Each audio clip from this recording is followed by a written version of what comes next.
ইবনে মালিক আশজাঈ বললেন, আনা আউফ ইবনে মালিক আশজাঈ। তখন রাসূল দরজা খুলে দিলেন।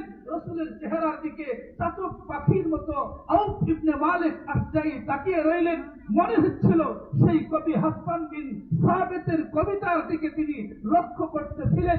কবি হাসান বিন সাবিত বলেন, ওয়া আহসানু মিনকা লাম তারা কাত্তু আইনি ওয়া আজমালু মিনকা লাম তালিদিন নিসা খুলিকতা মুবাররাআন মিন কুল্লি আইবিন কাআন্নাকা কাদ খুলিকতা কামা তাশা ইয়া সাহিবাল জামাল ইয়া সাইয়্যিদাল বাশার মিন ওয়াজহিকাল মুনীর লাকাদ নাওয়ারাল কামার। এই কবিতার দিকে আউফ ইবনে মালিক আশজাঈ রাসূলের চেহারার দিকে তাকিয়ে বললেন, চিন্তা করলেন, ওয়া আহসানু মিনকা লাম তারা কাত্তু আইনি, আপনার চাইতে সৌন্দর্যের চেহারা আর দেখি নাই।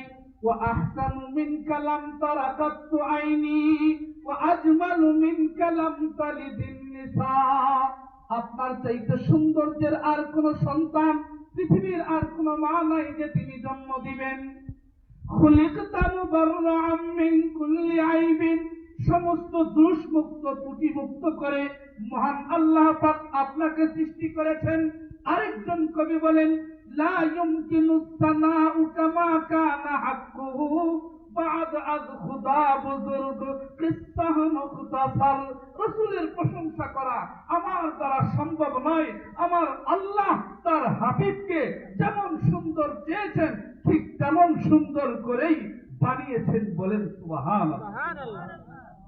আউফ ইবনে মালিক আশজাঈ চেহারার দিকে তাকিয়ে দীর্ঘক্ষণ এই কবিতার দিকে মনে হয় তিনি লক্ষ্য করে বললেন, লাইসা ওয়াজহু কাযাব, ও মদিনাবাসী, এটা কোন মিথ্যাবাদীর চেহারা হইতে পারে না।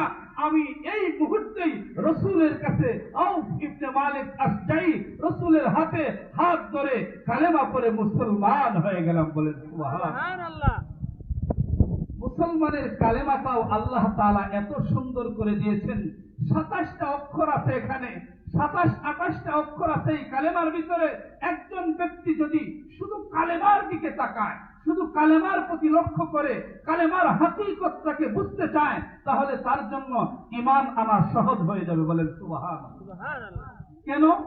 লা ইলাহা और इल्लल्लाह में नुक्ता नहीं, ला इलाहा और इल्लल्लाह में नुक्ता नहीं, देखिए क्या रंज है कुदरत की इस पैगाम में, आब जाफा गैर मुमकिन है मोहम्मद की कसम, एक नुक्ता के भी गुंजाइश नहीं इस्लाम में।